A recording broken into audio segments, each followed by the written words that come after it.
RJ Classes 2.0। नमस्कार दोस्तों, मैं आरजे सिद्धार्थ आरजे क्लासेस 2.0 में आपका स्वागत करता हूं। दोस्तों, संविधान की एक और कड़ी जोड़ते हुए आज हम पढ़ेंगे उपराष्ट्रपति। राष्ट्रपति के बारे में हम लोगों ने पढ़ लिया था और अब पढ़ेंगे दोस्तों उपराष्ट्रपति। उपराष्ट्रपति का पद अमेरिका से लिया गया है। एक पॉइंट दोस्तों, उपराष्ट्रपति का पद जो है वो अमेरिका का लिया गया है और अनुच्छेद 63 में कहा गया है कि भारत का एक उपराष्ट्रपति होगा और इसका जो पद है वो अमेरिका से लिया गया है। ये पॉइंट दोस्तों आप याद कर लेंगे, क्योंकि ये पूछा जाता है कि उपराष्ट्रपति का पद कहाँ से लिया गया है, तो अमेरिका से लिया गया है, अमेरिका। और किस अनुच्छेद में है, तो अनुच्छेद 63 से लिया गया है दोस्तों। उपराष्ट्रपति यदि दोस्तों हम बात करें तो उपराष्ट्रपति में पहले योग्यताएं, चुनाव, निर्वाचन विधि, शपथ, वेतन, कार्यकाल एवं शक्तियां लेंगे दोस्तों। जिस तरीके से दोस्तों संसद का अभिन्न अंग राष्ट्रपति होता है, ऐसे विधानमंडल का भी एक अंग दोस्तों राज्यपाल होता है। और राज्यपाल इधर राष्ट्रपति बहुत महत्वपूर्ण एक पद है, उसी में दोस्तों उपराष्ट्रपति का भी बहुत महत्वपूर्ण एक पद है।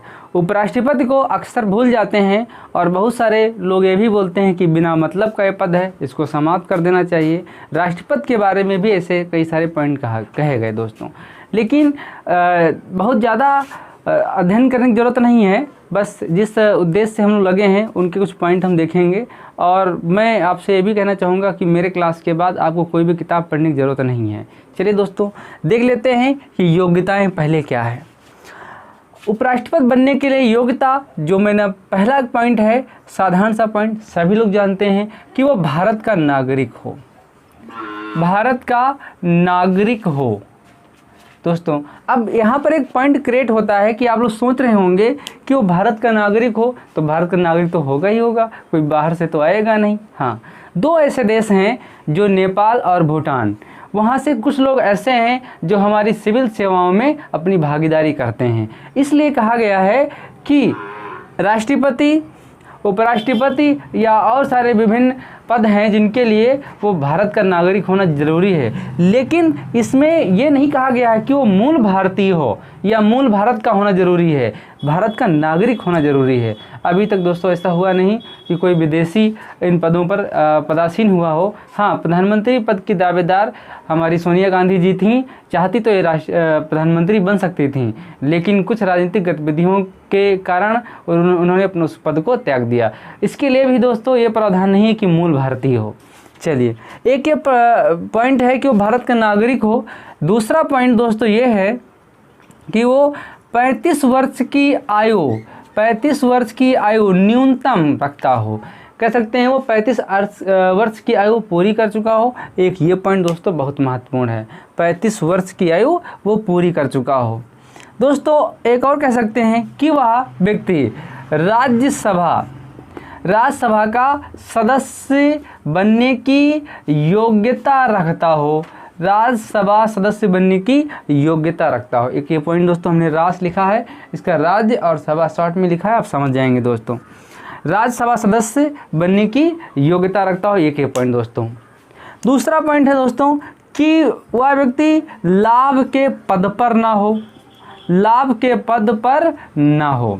यदि कोई व्यक्ति ऐसा है जो लाभ के पद पर है तो उस दिन से वो पद समाप्त माना जाएगा जिस दिन से वो उपराष्ट्रपति के पद पर आसीन होगा।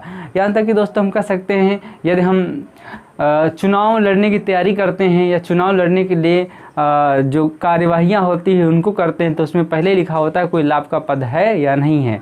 यदि उसमें पद है तो उस पद से आपको त्यागपत्र देना होगा। ऐसा प्रावधान हमारे संविधान में है दोस्तों। तो कोई लाभ का पद बना हो, एक ये पॉइंट। हाँ, मंत्री, विधायक और जो एमएलए, सांसद, इनका दोस्तों पद लाभ का पद नहीं माना जाता है, एक ये पॉइंट। दूसरा पॉइंट है दोस्तों कि यहाँ पर मैंने बताया कि न्यूनतम आयु 35 वर्ष हो और अधिकतम आयु पर संविधान में कोई बात नहीं कही गई है। अधिकतम आयु पर संविधान में कोई बात नहीं कही गई दोस्तों, आप ये भी पॉइंट नोट कर लेंगे। आप दोस्तों इस तरीके से चार्ट बना लेंगे। देखिए उपराष्ट्रपति राष्ट्रपति को पढ़ना और उनको याद करना बहुत आसान है। यदि आप डिस्क्रिप्टिव पूरी किताब पढ़ते जा रहे हैं तो शायद कन्फ्यूजन होता है हम कहाँ से कहाँ जा रहे हैं, लेकिन यदि आप इस तरीके से चार्ट बना लेते हैं और चार्ट बनाने के बाद उनका ये दोस्तों, ऐसे मैंने यहाँ पर कहा कि योग्यताएं तो अनुच्छेद 66 में है। अब योग्यताएं कौन कौन सी होनी चाहिए तो आप इस लाइन में इस तरीके से लिख लेंगे। फिर चुनाव प्रणाली आएगी तो चुनाव प्रणाली आप एक लाइन में लिख लेंगे। निर्वाचन आएगा, इस तरीके से आप बना लेंगे। बहुत ज़्यादा नोट्स बनाने से बचिए दोस्तों, और बहुत ज़्यादा किताबों से भी आप बचिए। एक किताब को 100 बार पढ़िए लेकिन 100 किताबों को एक बार मत पढ़िए दोस्तों। एक चीज़ और है, पर देखिए दोस्तों, मैंने योग्यताएं लिखा, अनुच्छेद 66 लिखा, उसके बाद 1 2 3 4 5 हमने लाइनें लिख दी और पूरी योग्यता समाप्त हो गई दोस्तों।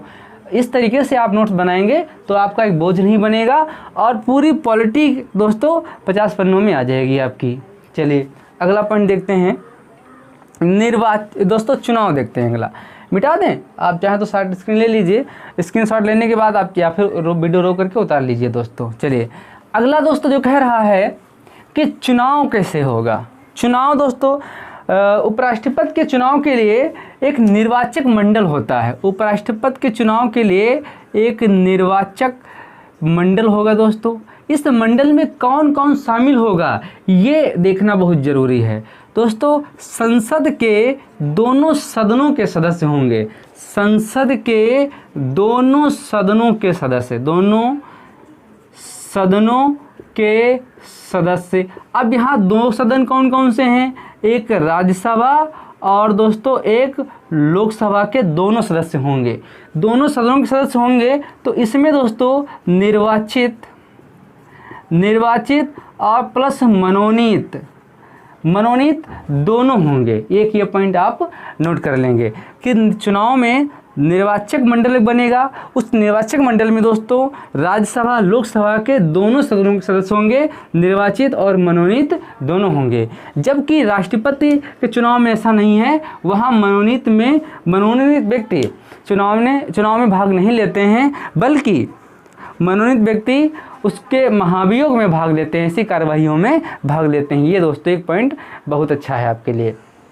दूसरा दोस्तों एक और पॉइंट है चुनाव में ही कि विधानसभा जो राज्यों में होती हैं, विधानसभाओं के सदस्य भाग नहीं लेते हैं,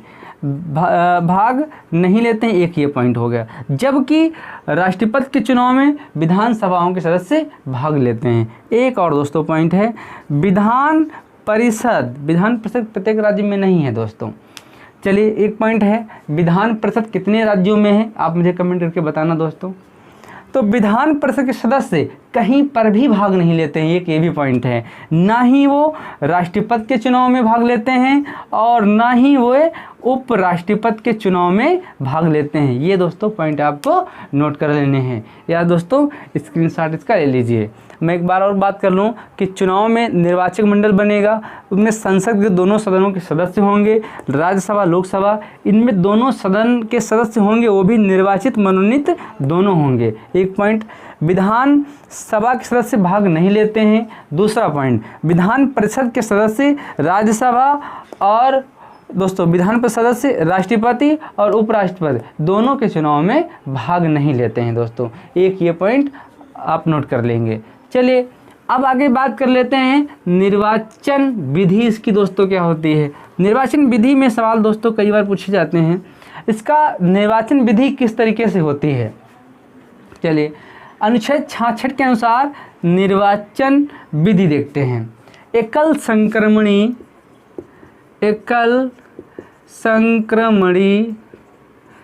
इस ब्रैकेट में दोस्तों, एकल संक्रमणी के बाद एकल हस्तांतरणीय या हस्तांतरणीय जिसको बोलते हैं, हस्तांतरणीय आनुपातिक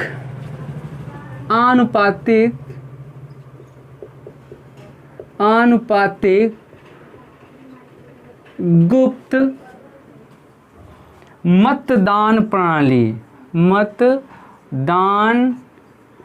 प्रणाली।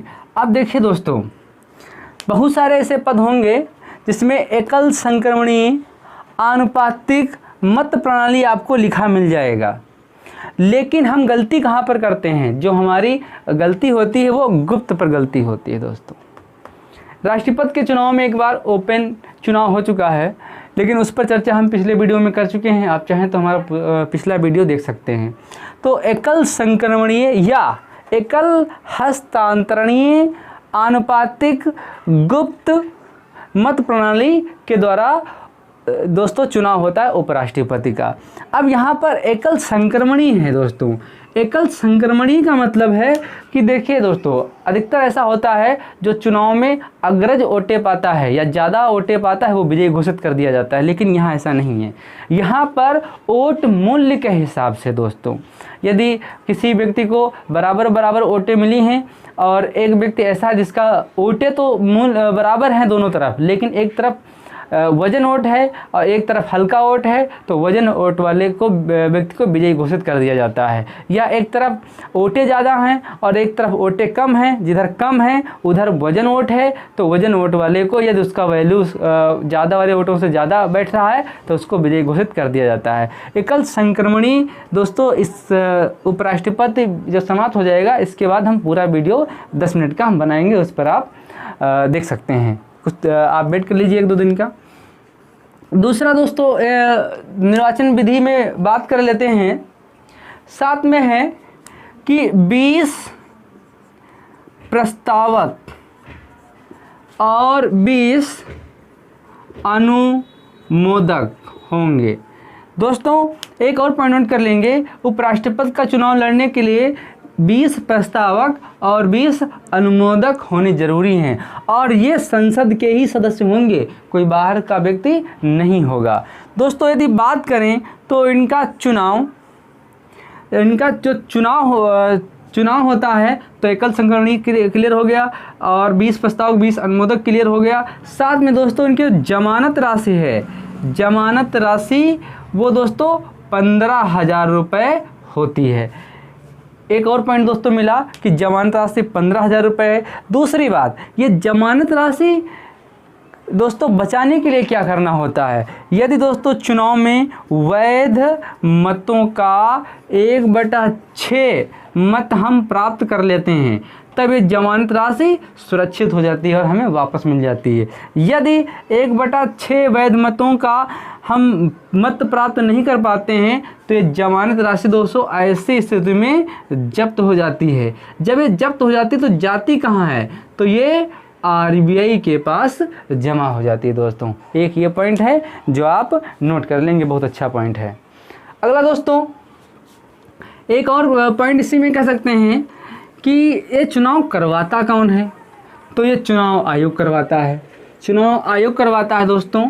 तो अनुच्छेद 324 के अनुसार, अनुच्छेद 324 के अनुसार ये चुनाव आयोग कराता है, चुनाव आयोग करवाता है। ये के पॉइंट दोस्तों।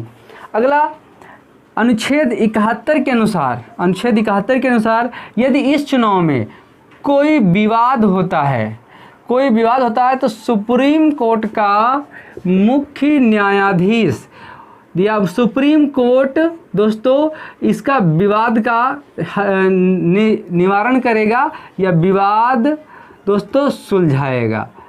एक ये पॉइंट आप नोट कर लेंगे। अब राष्ट्रपति का चुनाव हो चाहे उपराष्ट्रपति का चुनाव हो, उन विवादों को सुप्रीम कोर्ट ही देखता है और चुनाव आयोग करवाता है। ये दोस्तों एक पॉइंट है, आप नोट कर लेंगे। उसके बाद दोस्तों क्या देखेंगे? शपथ एवं प्रतिज्ञा। दोस्तों शपथ देखते हैं अनुच्छेद 69 के अनुसार इसकी शपथ होगी।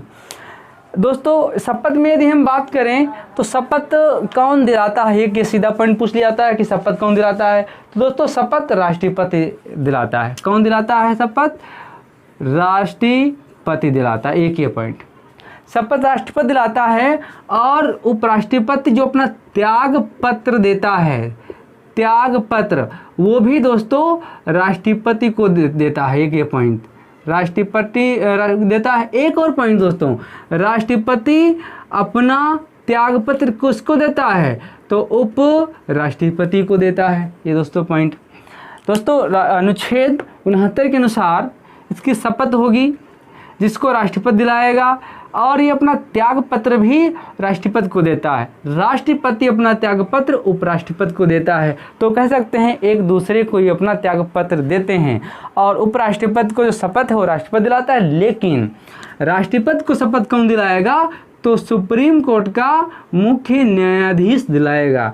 यदि मुख्य न्यायाधीश भी नहीं है तो ऐसे स्थितियों में दोस्तों उसका वरिष्ठ न्यायाधीश शपथ दिलाता है। एक ये पॉइंट क्लियर हो गया होगा। चलिए अब बात करते हैं वेतन एवं भत्तों पर। दोस्तों चर्चा कर लेते हैं वेतन एवं भत्तों पर। वेतन एवं भत्ते, पहली बात दोस्तों, जो उपराष्ट्रपति है ये राज्यसभा का सदस्य नहीं होता है।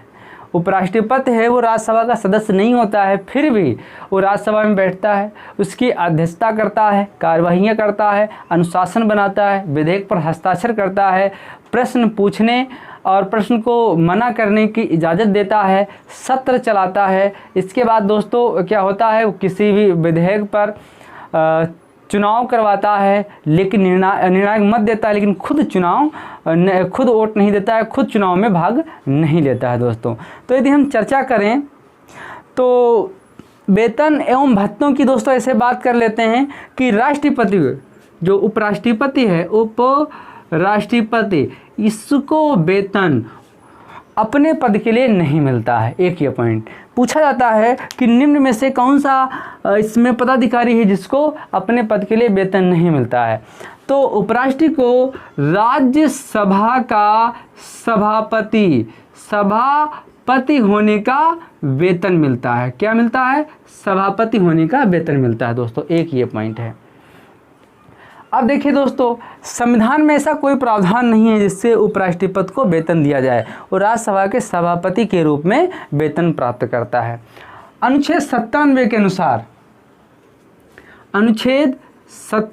के अनुसार दोस्तों राज्यसभा के सभापति के रूप में इसको वेतन मिलेगा, और भारत की संचित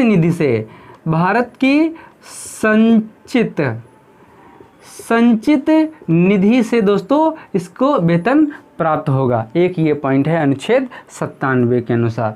अगला पॉइंट है इसकी पदावधि के दौरान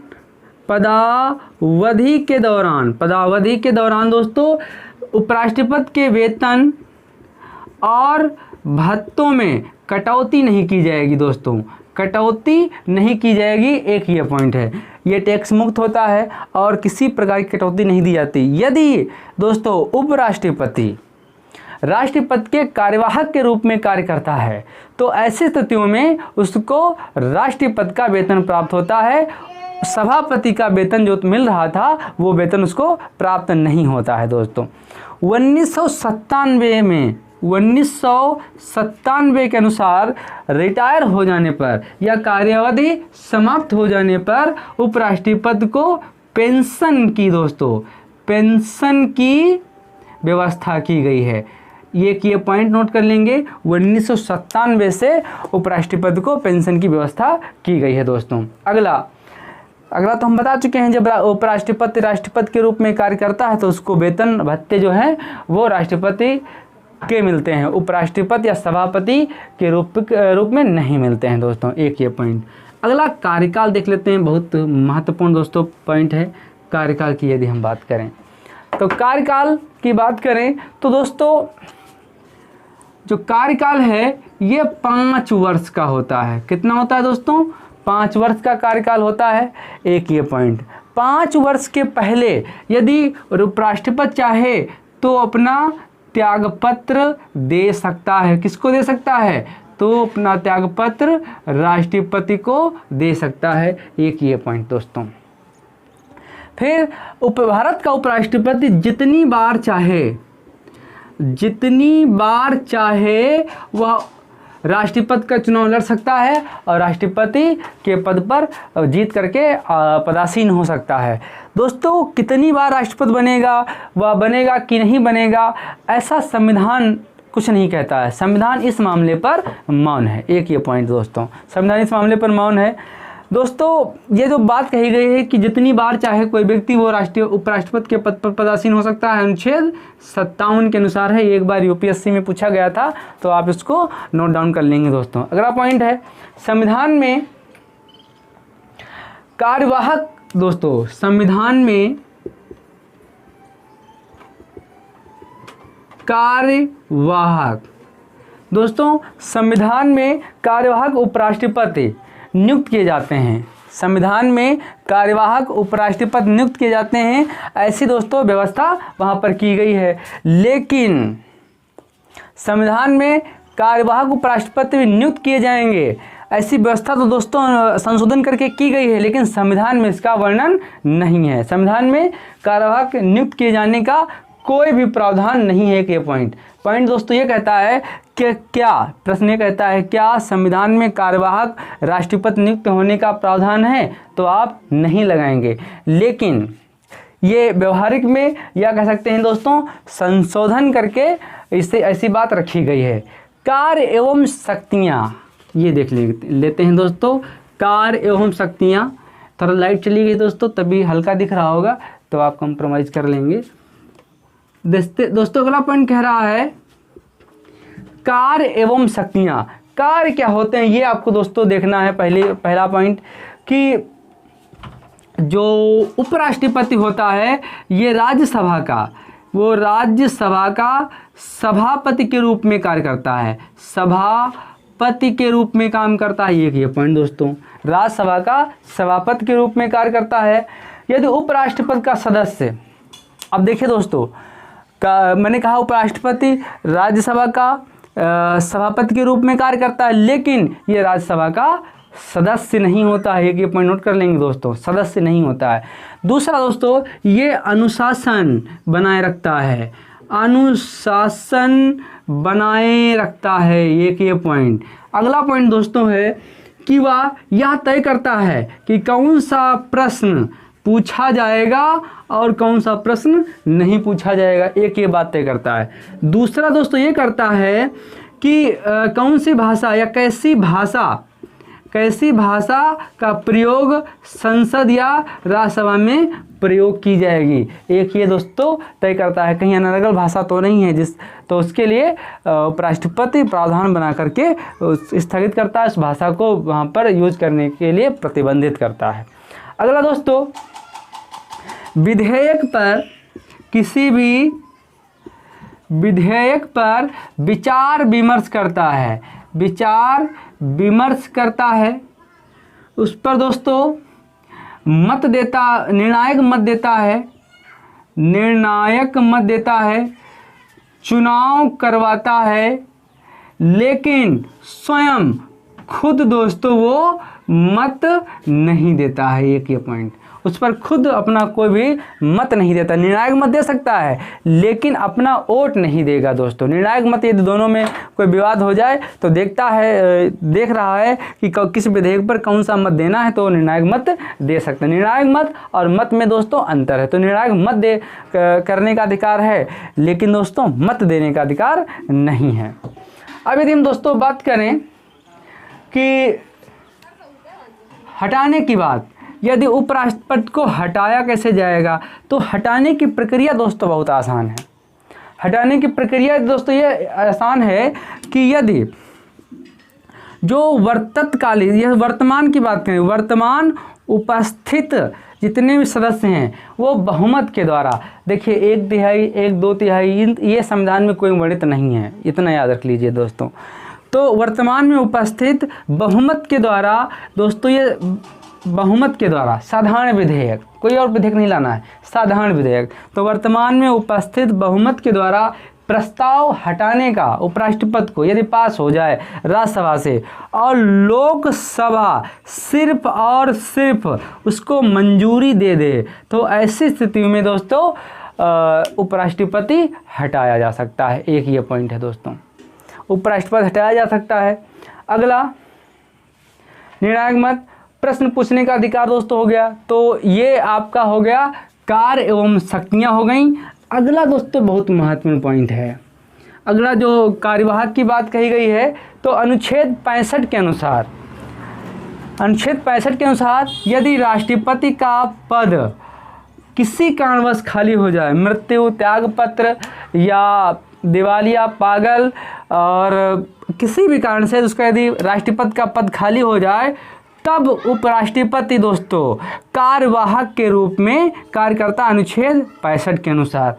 कभी कभी प्रश्न ये दोस्तों पूछ लिया जाता है, अभी तक पूछा फिलहाल नहीं गया है, शायद पूछ लिया जाए। उत्तर प्रदेश पुलिस में एक बार पूछा गया था कि यदि राष्ट्रपति ना हो और ऐसी स्थितियों में उपराष्ट्रपति भी ना हो तो कौन कार्यभार संभालेगा। देखिए दोस्तों, बात करें तो 1969 की बात है, 1969 की बात है। उस समय डॉक्टर जाकिर हुसैन इनकी मृत्यु हो जाती है दोस्तों, इनकी मृत्यु हो जाती है। तब ऐसी स्थितियों में बीबी गिरी जो उपराष्ट्रपति थे, ये बीबी गिरी उपराष्ट्रपति थे और ये राष्ट्रपति कार्यवाहक के रूप में पद संभाल लेते हैं। उपराष्ट्रपति पर कार्यवाहक के रूप में दोस्तों कार्यवाहक राष्ट्रपति के पद पर कार्य संभाल लेते हैं। फिर दोस्तों क्या होता है, अब तब बीबी गिरी उपराष्ट्रपति से कार्यवाहक के रूप में राष्ट्रपति बने। फिर ये क्या करते हैं, राष्ट्रपति के पद से त्यागपत्र दे देते हैं। किस लिए? राष्ट्रपति का चुनाव लड़ने के लिए। जब वो त्यागपत्र दे देंगे तो ऐसे स्थिति में क्या हुई दोस्तों, एक स्थिति उत्पन्न हो गई भारत में पहली बार कि जो डॉक्टर जाकिर हुसैन थे इनकी मृत्यु हो गई, वो राष्ट्रपति के पद पर थे। तो बीबी गिरी उपराष्ट्रपति से कार्यवाहक राष्ट्रपति बने, इन्होंने त्यागपत्र दे दिया चुनाव लड़ने के लिए। अब दोनों पद खाली हो गए, राष्ट्रपति का भी पद खाली हो गया और उपराष्ट्रपति का भी पद खाली हो गया। तब ऐसी स्थिति में दोस्तों क्या होगा, जब ये खाली हो जाता है तब 1969 में एम हिदायतुल्लाह आते हैं। एम हिदायतुल्लाह इनको दोस्तों कार्यवाहक राष्ट्रपति के रूप में कार्य करवाया जाता है। तो दोस्तों आप समझ गए होंगे कि 1969 में एक ऐसी स्थिति पैदा हुई जब डॉक्टर जाकिर हुसैन की मृत्यु हो जाती है, ये राष्ट्रपति थे। तो बीबी गिरी उपराष्ट्रपति से राष्ट्रपति के पद पर कार्यवाहक के रूप में कार्य करते हैं। और फिर ऐसी स्थितियों में दोस्तों क्या होता है कि बीबी गिरी राष्ट्रपति के पद से त्यागपत्र दे देते हैं राष्ट्रपति का चुनाव लड़ने के लिए, तो दोनों पद खाली हो जाते हैं। तब दोस्तों एम हिदायतुल्लाह कार्यवाहक के रूप में कार्य करते हैं। तो सुप्रीम कोर्ट का व्यक्ति या सुप्रीम कोर्ट का मुख्य न्यायाधीश कार्यवाहक के रूप में कार्य कर सकता है, कार्यवाहक राष्ट्रपति के रूप में कार्य कर सकता है। ये पॉइंट दोस्तों। अब अगली यदि हम बात करें तो प्रथम जो उपराष्ट्रपति थे तो डॉक्टर सर्वपल्ली राधाकृष्णन थे। और दोस्तों वर्तमान में दोस्तों वेंकैया नायडू हैं जो 5 अगस्त 2017 को अपने पद पर आसीन हुए थे या चुने गए थे दोस्तों। अब एक पॉइंट मैं आपके लिए छोड़ रहा हूं, मैंने कहा था 2 पॉइंट आपके लिए हमने छोड़ दिए। एक पॉइंट आखिरी वाला ये पॉइंट है कि उपराष्ट्रपति का वर्तमान में वेतन कितना है, बस इतना दोस्तों कमेंट करके आपको बताना है। और ये देख रहे हैं कि आप कितना अच्छा और कर पा रहे हैं। यदि उसके बारे में राष्ट्रपति के वेतन के बारे में जितना आप डिस्क्रिप्टिव लिख सकते हैं उतना आप लिखिए, इससे आपका दोस्तों एक क्रिएटिव माइंड तैयार होगा और आपको पॉलिटी में थोड़ी रुचि बढ़ेगी। दोस्तों जितना हमने यहाँ पर समझाने का प्रयास किया है और सारे शब्दों को खोलने का प्रयास किया है, मैं आशा करता हूँ यदि आप पूरा वीडियो ध्यान से सुने होंगे तो आपको बहुत अच्छा समझ में आया होगा। और इसके बाद फिर एक नए टॉपिक के साथ हाजिर होंगे दोस्तों। और यदि वीडियो आपके लिए अच्छा लगा हो, यूजफुल हो और लगे कि हमने मेहनत की है और तो आप हमारा थोड़ा सा सहयोग करेंगे, वीडियो को लाइक करें, सब्सक्राइब करें, शेयर करें और इस चैनल को और आगे ले जाने में अपनी भूमिका बढ़ाएं। धन्यवाद दोस्तों, नमस्कार।